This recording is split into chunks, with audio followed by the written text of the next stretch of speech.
요한복음 말씀은 언제나 예수님에 대한 이야기로 가득 차 있긴 합니다. 그분이 하나님의 아들이면서 동시에 사람의 아들임을 잘 보여주는데 표적을 통해서 하나님의 아들이시다라는 걸 확실히 확증하는 그런 책이기도 합니다. 그래서 표적의 책이다 이렇게도 부르는데 그 표적의 내용들 외에 조금씩 그 곁에 사건들이 발생하고 그 사건들이 주는 굉장한 하나님의 강력한 그런 메시지가 분명히 들어 있습니다. 오늘도 그런 요한복음을 우리가 읽어 나가면서 매일매일 성경을 묵상해 나가면서 또 그 표적이라는 그 큰 사건 그 이면에 또 다른 그 변두리에 있는 또 다른 사건들 그걸 통해서 이 시간도 하나님의 은혜가 크신 은혜가 우리와 함께 할 수 있기를 간절히 바랍니다. 제가 한 주를 보내면서 부탁을 좀 받은 일이 있었어요. 부탁을 좀 받은 일이 있었는데 그거는 1박 2일 동안 강아지를 봐주는 거였어요. 다른 강아지 호텔이 있다고 그러더라고요. 그곳에 맡길 수도 있지만 제가 가끔은 보는 강아지라서 저에게 그 강아지를 맡기는 일이 있었고 1박 2일 동안 또 우리 아이들과 함께 강아지를 잘 봤어요. 강아지를 잘 봤고 저는 강아지를 원체 좋아하는 사람이기 때문에 굉장히 아쉬웠고 눈물까지 나지는 않았지만 굉장히 아쉽더라고요. 그래서 즐거운 시간도 보내긴 했는데 그거를 저한테 부탁했을 때는 뭔가 이유가 있었겠죠. 그래서 저도 흔쾌히 부탁을 드렸고 결국에는 제가 그 부탁을 받고서 너무 좋았어요. 그리고 부탁 한 분도 되게 좋아했어요. 호텔로 보내는 것보다는 마음이 너무나 편안합니다. 그러시더라고요. 그래서 이게 사람에게 어떤 부탁을 했을 때는 그 부탁을 통해서 부탁한 사람도 굉장히 감사하고 좋잖아요. 부탁을 받은 사람도 막상 그 일을 하면 굉장히 좋아요. 근데 애매한 부탁을 하지는 않을 거예요. 우리가 왜냐하면 부탁이라는 건 거절할 수도 있는 거잖아요. 물론 강아지를 싫어하는 사람 같았으면 벌써 거절했을 거예요. 저희 집에도 그런 사람이 있는데 그 사람한테 부탁했을 때는 아주 싫어했을 겁니다. 그러나 애매한 부탁이 아니고 좋은 부탁들은 얼마든지 같이 들어주고 그 부탁을 들어줬을 때 굉장히 고마워하고 부탁을 행동으로 옮긴 사람도 사실은 좋은 거더라고요. 그래서 오늘 예수님께서 사실 우리에게 부탁하는 것이 있습니다.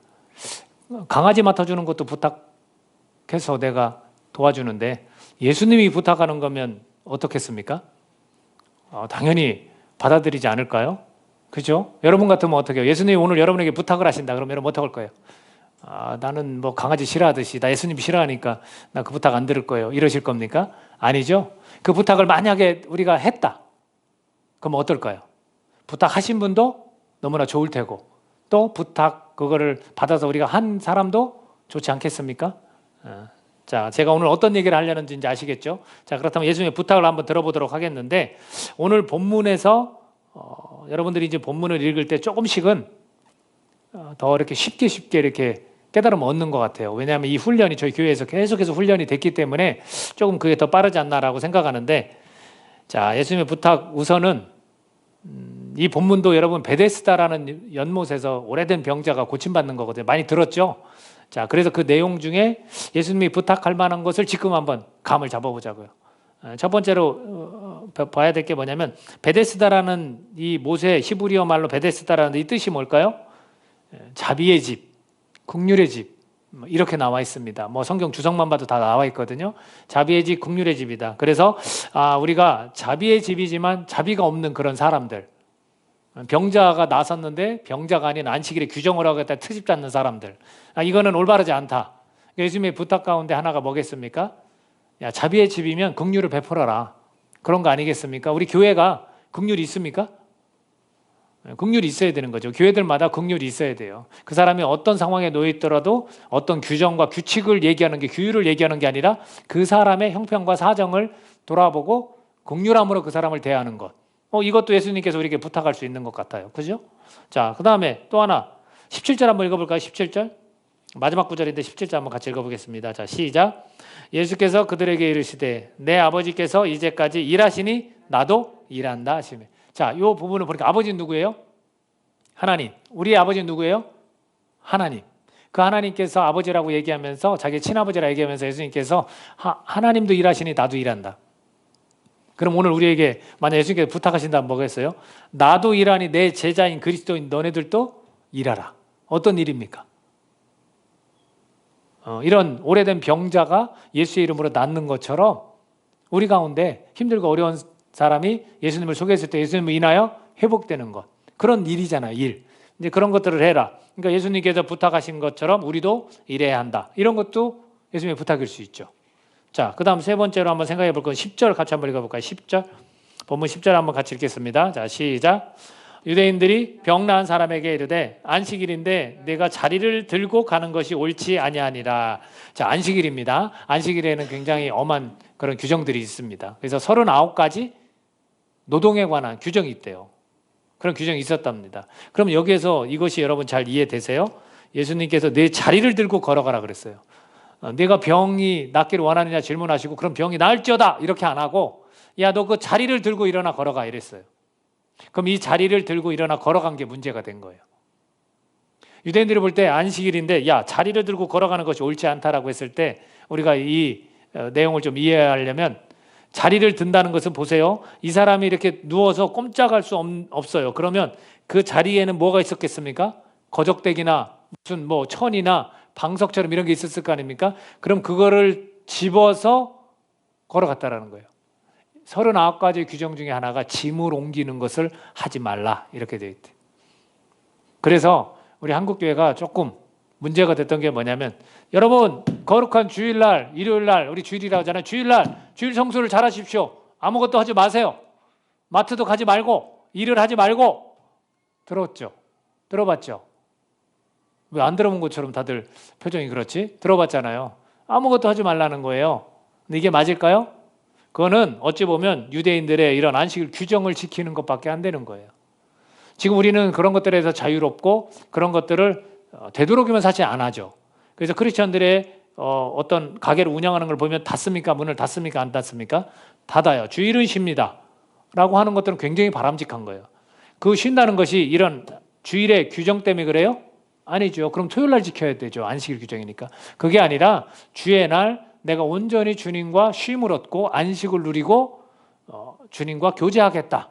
교회 공동체 사람들과 같이 보내겠다. 이런 의미가 내포되어 있거든요. 그런 것들은 상관없죠. 그런 건 괜찮습니다.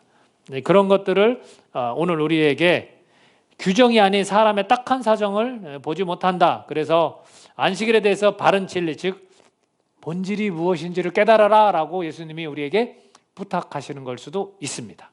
지금 말씀드린 것이 이 전체 내용 속에서 들어있어요. 이걸 부인하진 않습니다. 자, 그렇다면 제가 하고 싶은 얘기는 지금부터입니다. 지금부터예요. 자, 이 5장에서 오래된 병을 고친 예수님의 이야기 전에 4장에서 나온 이야기가 뭘까요? 4장에서 이렇게 옆에만 봐도 알아요. 4장에 나온 얘기가 뭐예요? 사마리아 여인을 만난 것을 4장 전체에 걸쳐서 이야기를 하고 있어요. 그죠? 여러분들 고개를 숙이지 마요. 적극적이어야 제가 좀 힘이 나요. 자꾸 이러고 있으면 저도 힘이 안 나요. 말씀 전하다가 가뜩이나 사람도 몇 명 안 되는데 여러분들 적극적으로 저를 쳐다봐 주시고 제가 아이 컨택을 하잖아요.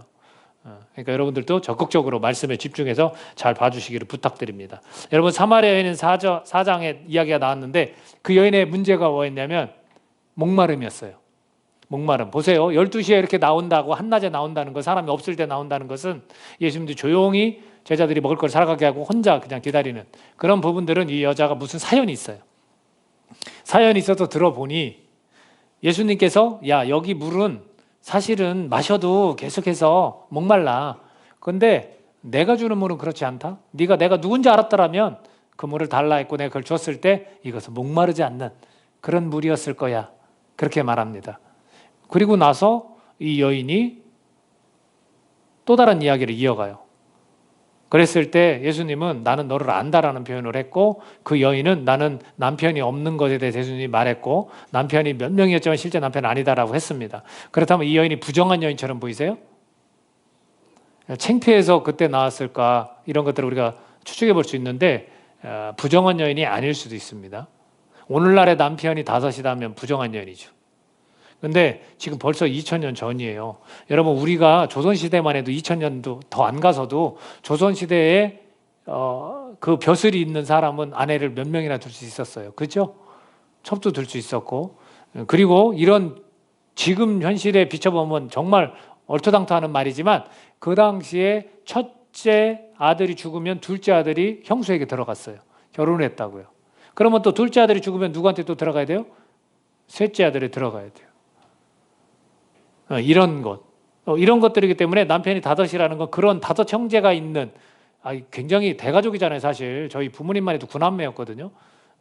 그런 대가족, 벌써 뭐 몇십 년 전만 해도 근데 몇백 년 전은 어떻겠어요. 더 대가족이지만 그 대가족에서 결혼해서 그랬을 수도 있습니다. 근데 결국은 그 여인은 아이고 이분이 나의 그런 심정을 알아주는구나, 이것 때문에 회복되거나 막 기뻐하지 않았어요. 뭐였어요? 이 얘기는 영적인 문제가 있었어요. 이 여인에게는 영적인 문제, 예배에 관한 얘기를 꺼내는 거예요. 자기는 정말 하나님께 정성을 다해서 예배를 드리고 싶은데 그런 이 영혼에 대한 갈증을 느끼는데 사람들이 두 군데로 나눠서 막 예배를 드린다는 거예요. 그죠? 사마리아에서는 산에서, 여기에서는 또 예루살렘이라는 성전에서, 이러니까 헷갈리는 거죠. 근데 그런 문제들이 말끔히 해결되었을 때 이 여인은 기뻐 뛰었어요. 결국에는 어떤 속사정과 형편이 아닌 이 영적인 문제로 굉장히 갈급함을 누렸었고 영적인 만족을 얻었을 때 그녀는 굉장히 기뻐했었다라는 겁니다.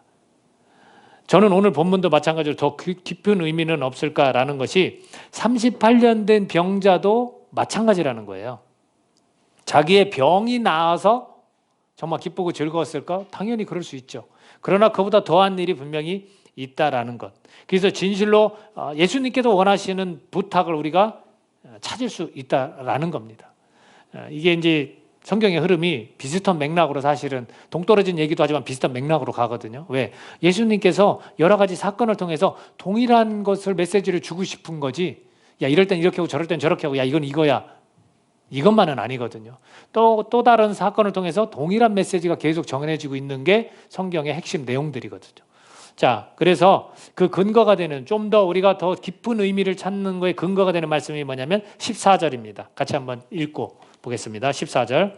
자, 오늘 본문 말씀 14절 읽습니다. 시작. 그 후에 예수께서 성전에서 그 사람을 만나 이르시되 보라, 내가 나았으니 더 심한 것이 생기지 않게 다시는 죄를 범하지 말라 하시니. 자, 이것이, 야, 너 인생 그렇게 살면 안 돼. 내가 너 고쳐줬으니까 똑바로 살아. 이렇게 들리세요? 아니에요. 부탁은 그렇게 하는 게 아니에요. 부탁은 어떻게 하는 겁니까? 정중히 하는 거예요. 그렇죠?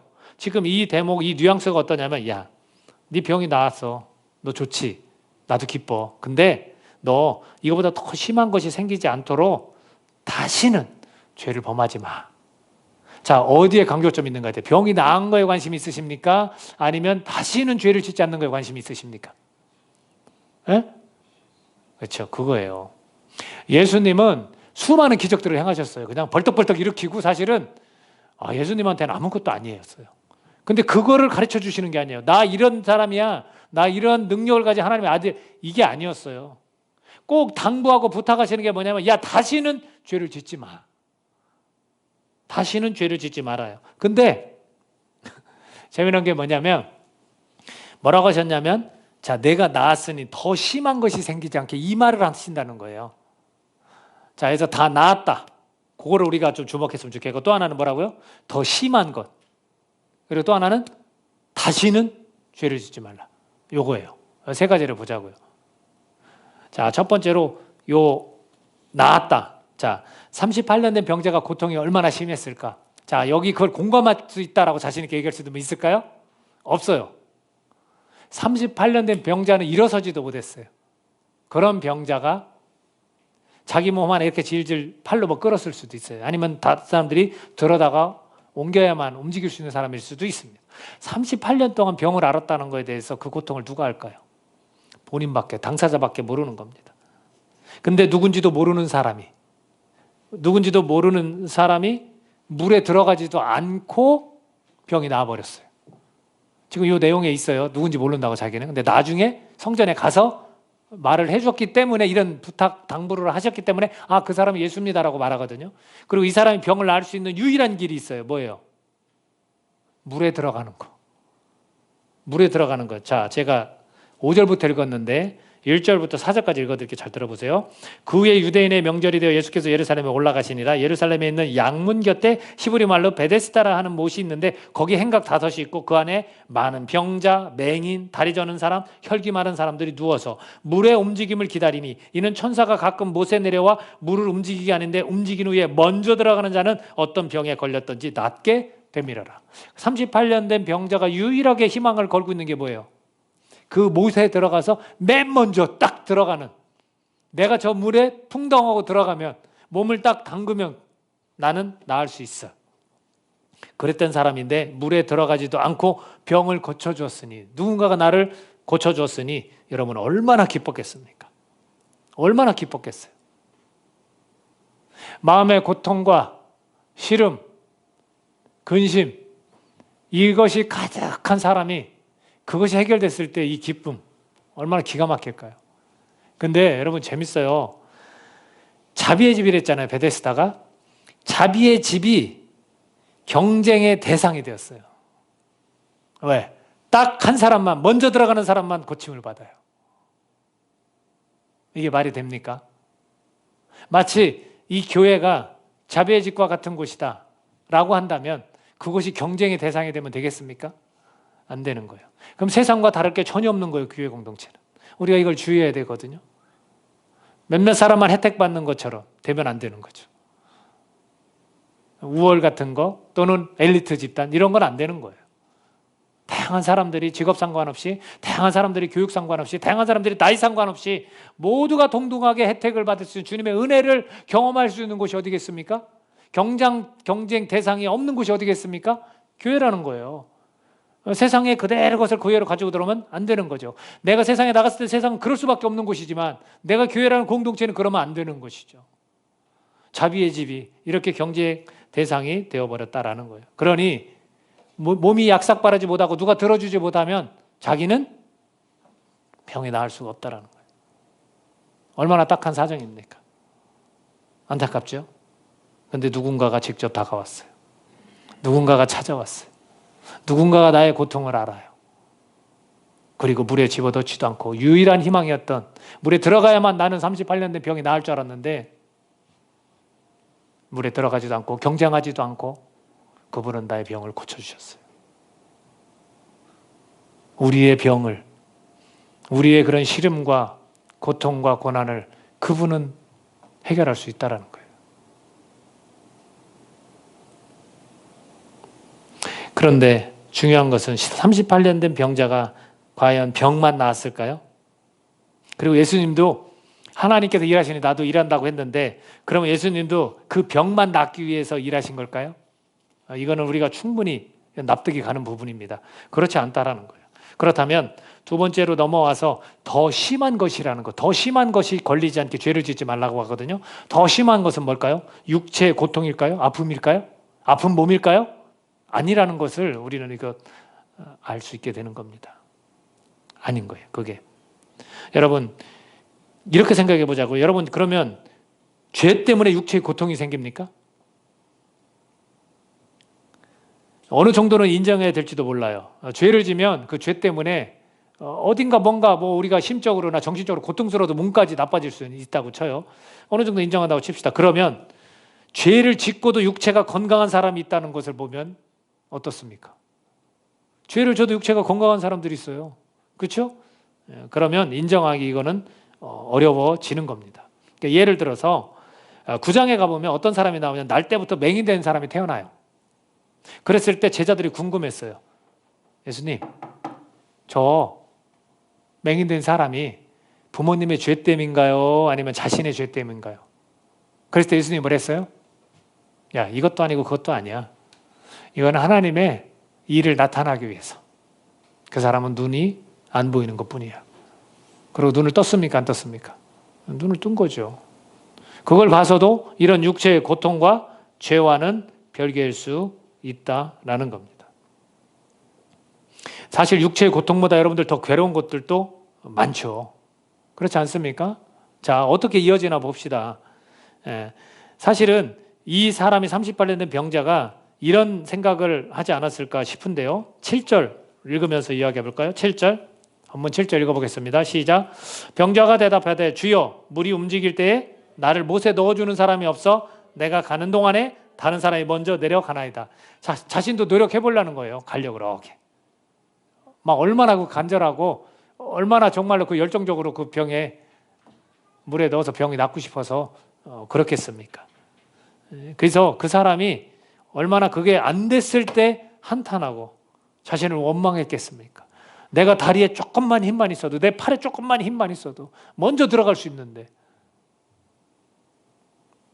이런 생각 안 했겠어요? 나는 왜 늘 기회가 없을까? 나는 이렇게 간절히 사모하는데 왜 나에겐 기회가 없지? 내가 이렇게 열심히 노력하고 사는데 나에겐 왜 기회가 없지? 나는 왜 맨날 뒤처지는 것 같고 똑같이 노력하고 더군다나 하나님 앞에 내가 똑같이 더 오히려 기도하고 하는데 나는 왜 이것밖에 안 되지? 자괴감이 안 들었겠습니까? 몸보다 육체의 고통보다 더 괴로운 것들도 많아요. 그래서 영적인 회복을 예수님은 육체의 병의 치료뿐만 아니라 영적인 회복을 안겨주셨다라는 거예요. 만약에 우리가 기도하는 우리 교회 지체들의 그 권속들이 병에서 나았다. 그럼 우리 기쁘겠죠. 병에서 나았는데 영적으로는 죽었다. 그럼 기쁘겠습니까? 기쁘긴 하지만 덜 기쁘겠죠. 예수님께서 만약 만나주셔서 병도 치료하셨다면 병만 고쳐주셨겠습니까? 아니죠. 바로 이 영적인 회복, 영원한 생명을, 심판을 면하게 해주시는 그 은혜를 주님께서는 분명히 그 38년 된 병자에게도 안겨주었다라는 겁니다. 그에게는 패배의식이 자꾸 생겼을 수도 있어요. 나는 이거밖에 안 돼. 나는 이거 불가능한가 보다. 여러분, 죄 때문에 생기는 것은 육체의 고통, 아픈 몸이 아니라 영적인 죽음입니다. 성경에서 이걸 둘째 사망이라고 해요. 왜? 심판을 받기 때문에. 영원한 벌에 처해지기 때문에. 그래서 우리가 이 예수님이 더 심한 것을 네 육체가 더 아플 거야 이렇게 표현하시지 않고 그냥 더 심한 것이라고 말씀한 것은 이것은 어떤 그런 영적인 죽음에 대해서 경고를 하시는 거예요. 근데 무엇 때문에? 죄 때문에. 다시는 죄를 짓지 말라. 너 지금보다 몸이 더 아플 거야. 이 의미가 아니라는 거예요. 다시는 죄를 짓지 말라. 네가 영적인 회복이 되었으니 하나님의 자녀가 되었으니 네가 영적으로 죽을까 봐 걱정이다. 네가 심판받을까 봐 걱정이다. 내가 너한테 원하는 부탁은 다시는 죄를 짓지 말라는 거야. 예수님은요, 신방하시듯 찾아오시는 분이에요. 자, 6절 같이 읽어봅시다. 38년 된 병자를 어떻게 대하시는지. 6절 시작. 예수께서 그 누운 것을 보시고 병이 벌써 오래된 줄 아시고 이르시되 내가 낫고자 하느냐 이렇게 말씀하십니다. 자, 예수님이 먼저 보시는 거예요, 여러분. 예수님이 오늘 우리를 보십니다. 보세요. 모르는 게 아니라는 거예요. 자꾸 우리는 예수님이 나를 살피지 않고 나를 모른다라고 생각해. 우리를 보고 계세요. 그리고 어떻게 하십니까? 병이 벌써 오래된 줄 아십니다. 네가 그렇게 마음에 심적으로 고통이 있고 정신적으로 힘들어하는 줄 내가 안다라는 거예요. 예수님은 우리를 아십니다. 믿으십니까? 그리고 묻습니다. 지금 38년 된 병자가 가장 중요한 것이 뭐였어요? 병이 낫는 거예요. 그리고 영적인 회복은 그 다음 문제예요. 예수님만 알고 있는. 당사자는 병만 낫기를 원해요. 저와 여러분도 어쩌면 지금 당장의 문제만 해결되기를 원할지 몰라요. 그러나 예수님은 그걸 뛰어넘어서 영적인 회복까지도 바라보고 계십니다. 우리를 보시고 아시기 때문에 우리의 문제를 묻습니다. 네가 낫고자 하느냐? 네 마음이 회복되고자 하느냐? 네 심란한 정신이 깨끗한 정신이 되고자 하느냐? 내가 안다라는 거예요. 근데 우리는 자꾸 모르는 것처럼 아까도 이야기했지만 나에게 늘 기회가 없는 것처럼 우리는 그렇게 생각한다는 거예요. 여러분, 신앙이면서 우리 자괴감에 빠지지 맙시다. 예수님이 바로 이렇게 신방하듯이 찾아오시는 분이에요. 우리를 보시고 계시고 아시고 우리가 가장 큰 문제를 물으신다고요. 그 음성을 들으실 수 있기를 바랍니다. 내 음성이 아니라 주님은 네가 그거 하기를 원하느냐? 주님은 아신다고요. 그분과 소통하실 수 있으면 좋겠습니다. 중요한 게 뭔지 아십니까? 사모하는 마음이 있는지 없는지가 굉장히 중요한 거예요. 이 38년 된 병자는 예수님께 직접 얘기하지 않았지만 그 못에 들어가기 위해서 얼마나 애썼습니까? 간절함이 있었다는 거예요. 저와 여러분이 예수님이 보시고 아시고 물으실 때, 너의 가장 큰 그 문제를 해결해 주겠다고 물으실 때 여러분 사모함이 있습니까? 간절함이 있습니까? 그 주님께 매달릴 그런 의향이 있으십니까? 그럼 됩니다. 그럼 되는 거예요. 예수님께 좀 그렇게 간절히 그걸 원합니다, 예수님. 그리고 예수님 묻는 걸 들으시고 내가 원합니다. 사모함을 가지십시오. 간절함을 가지십시오. 그것이 우리에게 꼭 필요합니다. 자, 다시는 죄를 짓지 말라 말씀하십니다. 자, 그렇다면 이 어떤 죄를 말씀할까요? 여러분을 잠시 고민에 빠뜨리는 거예요. 어떤 죄? 38년 이 38년 된 병자가 왜 이렇게 이 발음이 안 돼? 38년 된 이 병자 하니까 좀 억양이 세니까 좀 그러네요. 이 병자 이 병자가 어떤 죄를 다시 짓지 말아야 될까요? 여러분 알고 계세요? 몰라요. 저도 모르고. 고민할 필요 없어요. 이런 건 알 수 없습니다. 뭐뭐를 하지 마 이렇게 말씀하시는 게 없어요. 너 노름하지 마 뭐 예를 들면 이런 게 아니에요. 없어요. 그럼 모릅니다. 그러면 38년 된 병자가 무슨 죄가 있어서 병자가 된 것입니까? 아닌 거예요. 그건 모르는 거예요. 몰라요. 그건 몰라요. 그렇다면 다시는 죄를 짓지 말라고 할 때, 범하지 말라고 했을 때 이 죄는 뭘까? 이것은 하나님을 떠난 죄를 의미하고 하나님을 떠나게 만드는 죄를 의미합니다. 그렇게 우리가 그걸 받아들여야지 어떤 세부 항목이 있는 게 아니라는 겁니다. 이 죄 너 이거 이 죄 잘 빠질 수 있지. 너 이거 죄 짓지 마가 아니라는 거예요. 하나님과 멀어지게 만드는, 하나님을 떠나게 만드는 그것들을 다 죄라고 말씀하고 있는 겁니다. 여러분, 병자가 지녔던 죄가 있어요. 말씀드려 볼게요. 성전에서 병이 낫고 성전에서 누구를 만났습니까? 예수님을 만났어요. 그죠? 예수님을 만났죠. 자, 14절에 보면 그 후에 예수께서 성전에서 그 사람을 만나 이르시되 이랬습니다. 자, 성전에서 만났다면 그 사람이 신앙이었을까요? 아닐까요? 네? 성전에 뭐 우리가 예를 교회로 그냥 대체해서 말해보면 교회를 뭐 누가 막 그냥 빈번하게 막 찾아옵니까?